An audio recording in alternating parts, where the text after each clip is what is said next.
Refused to go to my Bill's wedding after his fiancée wore a white dress to mine, irking my mill and possibly sparking family drama. My 32F husband, 38 male, we'll call him Dan, has one brother, 33 male, we'll call him Jordan, whom he has never gotten along with.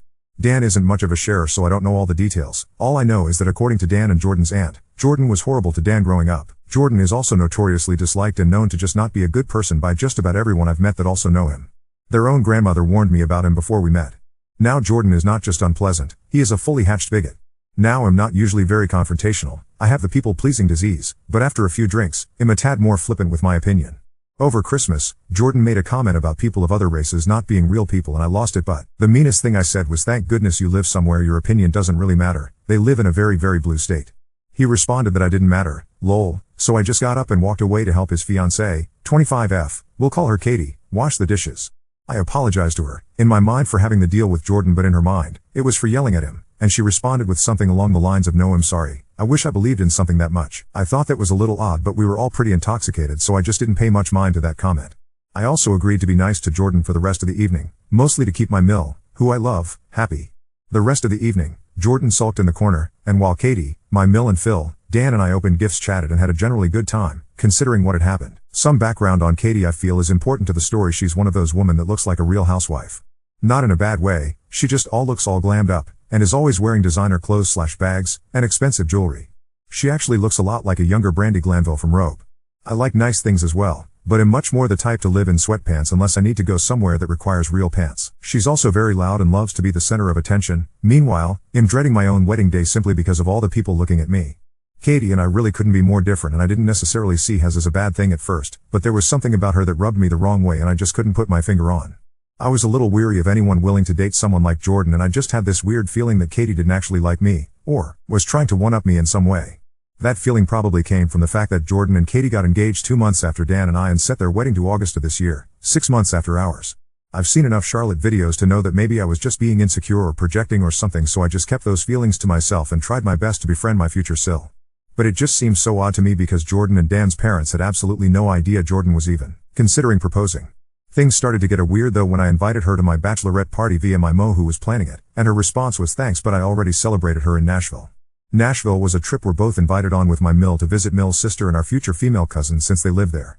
It was a semi-celebration for me, but more of a girls in the family trip, and I had absolutely nothing to do with it. But fine, we don't live in the same state, and even though my bachelorette was a local one-day thing on a weekend, I understand it's a trip for her and not everyone can take off work / afford to make the trip.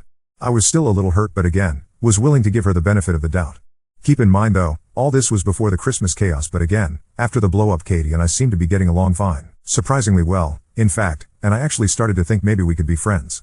Flash forward to Dan and I's wedding day. The way the venue was laid out, I was able to see all the guests arriving and taking their seats for my getting ready suite. So I'm standing at the window, watching people arrive, getting pumped to marry the man of my dreams, and in walks Jordan and Katie in a white dress. I immediately just started laughing, simultaneously in disbelief and also not surprised. The night goes on and the vast majority of people in attendance, at least on my / our friend's side, were absolutely appalled. My wedding planner was livid and the bartenders even asked me, unprovoked, if I would like them to spill a drink or two on her. Honestly, at the time, I felt so vindicated and relieved that my instincts about her were correct. I told them not to worry about it.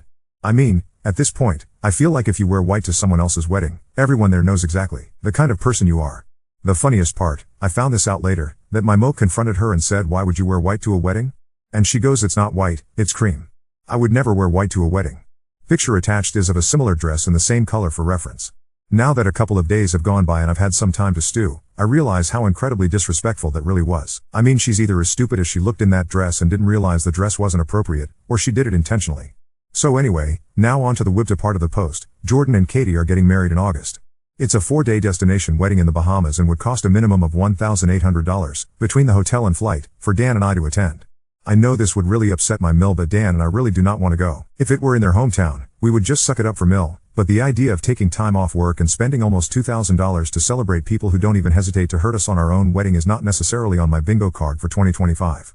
I don't want to ruin my relationship with my Mill and Phil because they really are wonderful people, but I also refuse to spend the rest of my life being disrespected by Jordan and Katie, so I feel like we need to set the boundary now before it gets worse. So please tell me, lovely potatoes, would if we refuse to go to my Bill's wedding after his fiancée wore a white dress to my wedding? Update 1. Creating a separate post because apparently Reddit doesn't let you edit posts with pictures. First, I just want to say thank you so much to everyone who commented. I did not expect to get this much support from a group of strangers, and I appreciate every single one of you who offered advice, shared their own experience, and just made me laugh about the whole situation. This community really is something special, but that's not surprising considering how awesome Charlotte is. Of course she would have the best potatoes. Also, I learned from my last post and separated the paragraphs, so hopefully this won't be another wall of text. Okay, on to the update. Dan and I have decided we are not going to attend the wedding. As fun and petty as it would be to go and wear the same or a similar white dress, or to go and announce a pregnancy, I know and that would just hurt me and the in-laws I actually like more than it would Jordan and Katie. Plus their wedding guest list is 220 people, and if even half of them are like J and K, well, who knows what they would do if I showed up in white. I mean cream. There are a few family members on DH's side that we know aren't invited. I know, a 220-person destination wedding, and they couldn't even include the whole family, so we may go visit them during that weekend instead. As for Mill and Phil, we are planning to talk to them this weekend and are just going to be honest about why we don't want to go. I didn't mention this in my original post because I didn't think it was relevant, but Mill and Phil are fairly well off. They would 100% offer to cover the cost of the entire trip if we tried to use the excuse that we just can't afford it right now, so we might as well just tell them the truth up front. Fingers crossed that they can see our side of things and also realize that what Katie did was not only disrespectful to Dan and I, but to Mill as well. It is no secret Mill wants that big happy family, so to do something so blatantly inappropriate at what could have been the start of mending a relationship, seems like a slap in the face to her as well. Plus we genuinely fear what drama they would stir up once kids are involved, so we agree with everyone saying we need to set the boundary now, before it gets worse. I will definitely provide another update, hopefully on this no picture post, after we have the talk. I also got to talk with my photographer this morning and share some of your amazing ideas with her, and she was loving it. She confirmed that Katie was only featured in 2 pictures and then in the background of a few others, so she said she'll send me the unedited photos first and then we can have fun. Update 2. Before I start, I feel compelled to share, in case anyone was wondering, that Dan is 100% supportive of me sharing this story with all of you. I introduced him to Charlotte when we first started dating, and we often watch her videos together. The morning after the wedding, when we were discussing everything, he goes, "Well, on the bright side, at least you have a story for the subreddit." Quick background: I mentioned in a comment or two, but not in either of my posts because I was trying not to ramble, but I realize now is relevant. After the Christmas blow-up, Dan had told Mill that we really did not want to invite Jordan and Katie to our wedding. We had invited people from all different types of backgrounds and did not want Jordan to say or do anything that would make anyone feel uncomfortable. Mill begged and pleaded, saying that Jordan would never, that she would watch him like a hawk all night, that she would disown him if he ever did anything, etc. And you all know the result of that conversation. So I learned a couple of new things about Katie and Jordan's behavior at the wedding. I heard from a few different people that K and J were being snarky and dismissive to guests, including to some of my family. I don't know exactly what was said, but I do know that the bartenders had to cut Jordan off halfway through the reception because of how much he was starting to act up. Now, you can do whatever you want to hurt me, that's one thing, but as a proud Italian American, don't you dare f/CK with my family. That was truly the last straw. I told Dan what happened, and we were both on the same page that we are absolutely not going to their wedding under any circumstances. We had kind of already made the decision, but we both knew there could be a way Mill could talk us into it. Not anymore, it was going to be a hard no. After finding all this out, I finally broke down about the situation, and after a good cry, decided I needed to go on a nice long run. Well, while I was running, my amazing DH took it upon himself to give his mom a call and have the talk right then. And it went surprisingly well. Apparently, she didn't even argue, not once. She completely understood why we wouldn't go, based on the dress incident alone, and said she had no idea why Katie would do such a thing. When DH told her about Jordan being rude and getting cut off at the wedding, she was mortified and apologized profusely. She even acknowledged that something like that was exactly why we didn't want to invite them in the first place, and she was so sorry. Mill is not a subtle person. She's basically a combo of Kitty from that 70s show and Mrs. Weasley from Harry Potter, so if she didn't agree with us or understand our point of view, she would let us know. And probably call me directly. But she didn't, so I do truly believe, if she blames anyone, she does not blame/fault us for this decision. As some people suggested, DH and I will be using the money we would have spent going to the wedding on a trip to visit his chosen brother, his best man and college roommate, in Toronto during that weekend. Update 3. First, the icing on this cream-colored disaster cake. As expected, word of us not attending the destination wedding spread through the family grapevine almost instantly. But then, on Tuesday, Katie herself texted me out of nowhere. Now, we haven't had a direct, one-on-one text exchange since the Christmas incident, unless you count a happy birthday. At 2 a.m., Lamau, so I was immediately suspicious. The opening line, "Hey girl. Just wanted you to hear this from us. I totally get family can't always make destination weddings smile, hope no hard feelings." To which I replied a polite, "Appreciate you understanding. Hope it's a beautiful celebration." She immediately double-tapped to like my text, but then, sent me a photo. You ready? Because I wasn't. It was a picture of her wedding dress fitting. The dress. In pure, glaring bridal white, the kind that would terrify a bottle of red wine. And on another rack? The cream dress she wore to my wedding. She wrote, "So funny how different white can look under different lights, right? Glad you get it." I showed Dan. He just about combusted. I have no words for the psychological judo going on here, and I'm convinced this was meant to needle me. But joke's on her, now I have literal, time-stamped photo evidence of her acknowledging both dresses. If she ever tries to gaslight later, I'm locked and loaded. But wait, it gets spicier. Also this week, we met my in-laws, Mill and Phil, for dinner to catch up and gently let them know about the Toronto trip plans. I think they already knew, because Mill had made us a care package of travel snacks. But halfway through dessert, Mill, wine glass in hand, bless her, leaned in and said, "Well, it's not just you two. We're not sure we want to go to the Bahamas either." What? Apparently Jordan tried to negotiate with Mill and Phil about covering the costs for Katie's cousin's airfare and wanted them to host an extra after-party at the hotel. "Oh, and could you help negotiate an upgrade for our honeymoon suite?" Phil looked like he was about to short-circuit. Phil quietly vented to us that he knows Jordan and Katie are in over their heads. Turns out, Katie's family is also quietly bailing on this wedding because her sister had a blow-up with her at the dress fitting. I'm thinking that rack of dresses wasn't just for funsies. Mill is crushed, but she's mostly disappointed in Jordan being so cavalier about family support. She told me not to feel guilty for dodging this circus, and said point blank, "You tried." Sometimes, honey, people dig their own holes. Now, the next part, the cream dress story. Thanks to all your amazing advice, shout out to whoever suggested the reverse Uno card. I asked my photographer for some help. She delivered. She put together a guest faux pas collage of background outtakes. Yes, Katie in the dress, usually with somebody side-eyeing her like she's auditioning for Mean Girls. My favorite, my most 2-year-old niece pointing directly at Katie mid-gummy smile, the unintentional shade. I've now got the collage saved as my phone background. Every time I wake up, I'm reminded that sometimes the universe serves justice in side-eye. You'd think that was enough, right? Nope. On Thursday, a cousin slid into my DMs with some wild news. There's now a group message among a small subset of Jordan and Katie's uninvited extended family. The Bahamas rejects. Yes, that's real. Yes, I nearly spit my coffee. They're planning a backyard, not a destination barbecue bash the same weekend as the wedding. The theme? Primary colors. They explicitly requested no white, cream, eggshell, or antique vanilla. I am dead. I am going to buy a red jumpsuit, and Dan is eyeing a blue suit from Amazon as I type this. And for those of you wondering about the Toronto trip, Dan's best man got so hyped when we told him. He messaged their old college group chat, which got the whole crew buzzing. We've now got an accidental college reunion brewing and maybe a chance to cross off see Niagara Falls with zero wedding drama. I realize now that, instead of letting this whole thing overshadow the summer, we are going to have our own adventure with the people who lift us up, not the ones who drag us down to the sand. Bahamas, pun intended. Postscript, because y'all asked, that cream dress collage? It may or may not make its way into a holiday card, fashion faux pas of the year, starring the Real Housewife of Tone Deaf County. I'll keep you posted, because, honestly, living well, and with good humor, is the best revenge. Update 4. Oh. My. Potatoes. Y'all, I wasn't even planning to come back so soon, but the sheer, sparkling chaos of this family saga has a mind of its own. And apparently, so does Jordan, because let me tell you, if you thought we'd hit peak drama, you'd be mistaken.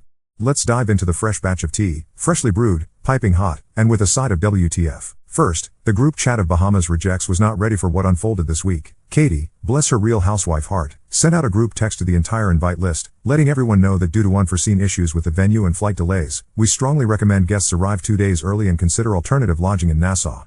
Now, keep in mind, her wedding is at an all-inclusive resort in the Exumas, which is 100+ miles and a ferry ride from Nassau. Translation: we booked a resort we can't actually fill, please fend for yourselves and oops, the room block is gone? Immediately, my Mill's phone blew up with panic texts from cousins who already bought non-refundable tickets.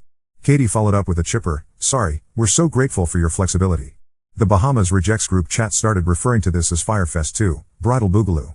But that was only the appetizer. The main course, dear potatoes, is that Jordan apparently caught a glimpse of the cream dress collage.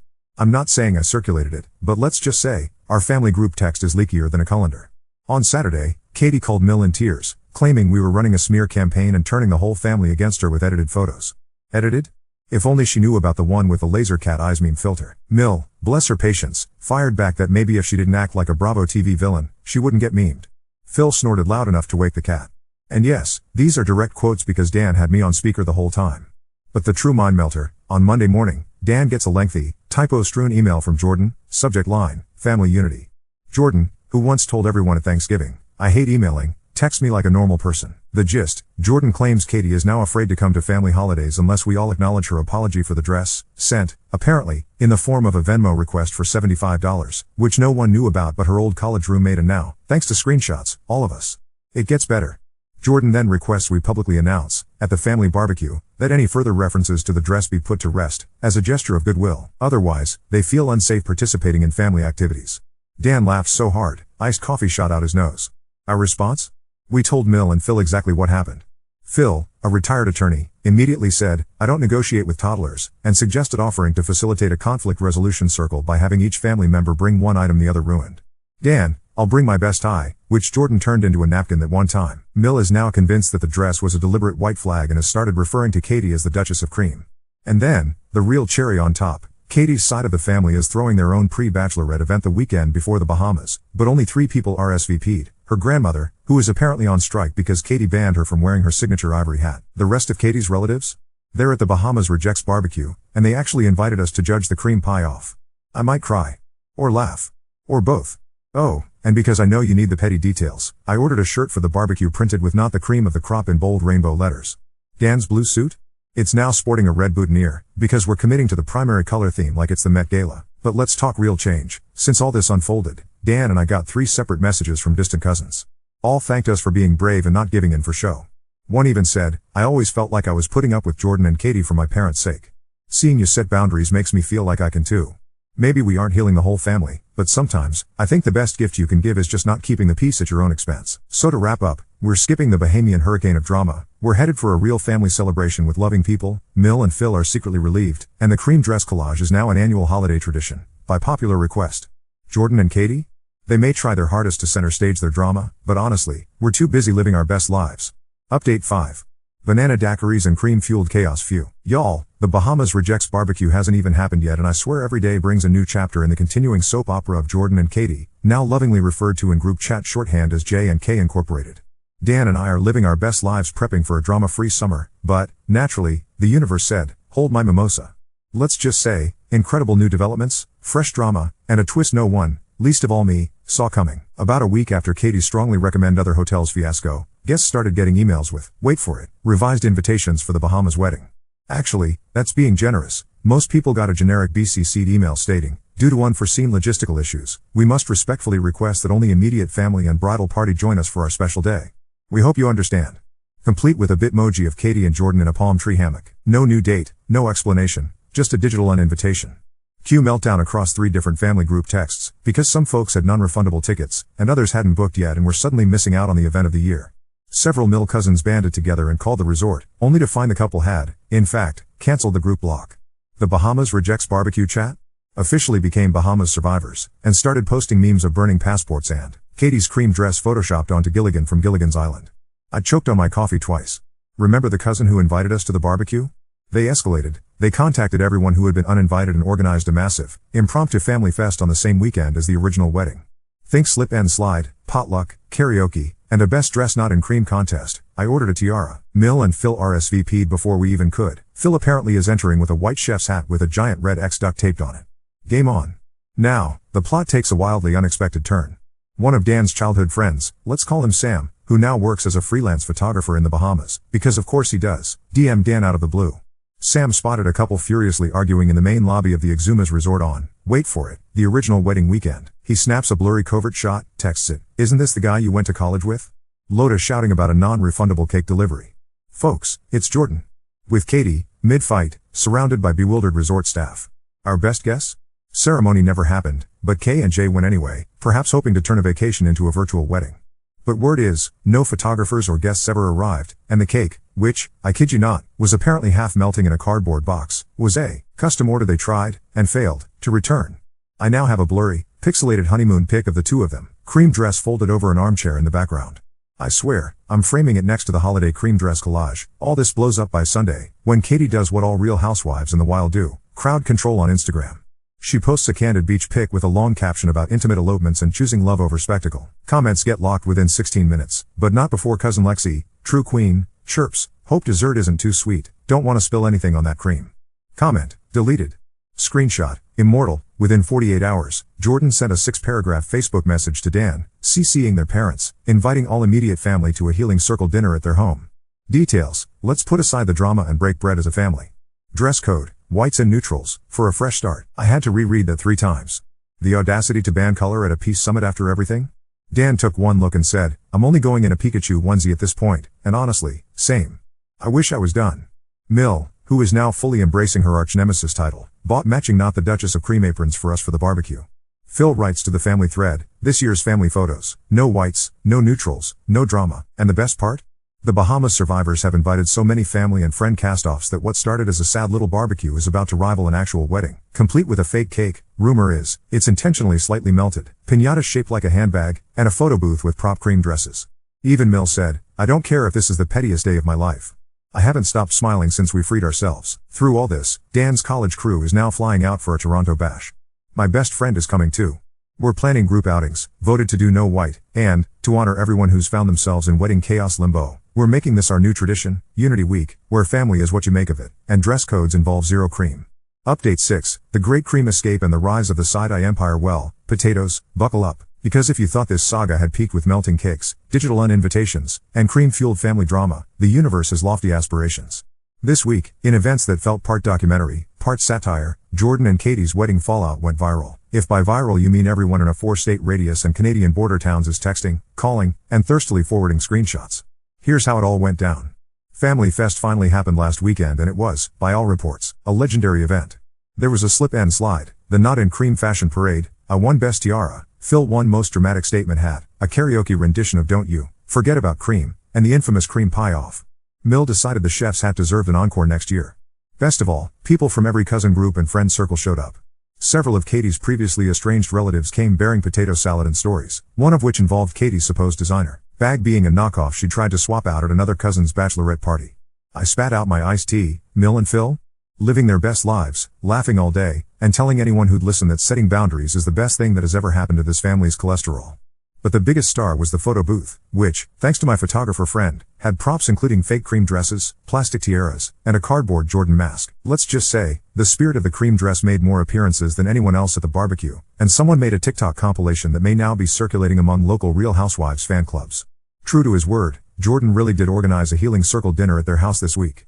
We debated attending, mostly out of morbid curiosity, but decided to sit this one out after consulting the Bahamas Survivors chat, which encouraged us to choose peace over beige. But here's where things get wild. Only 5 people show: Mill, Phil, one cousin, the family cryptographer, taking notes for the group chat, and, obviously, Jordan and Katie.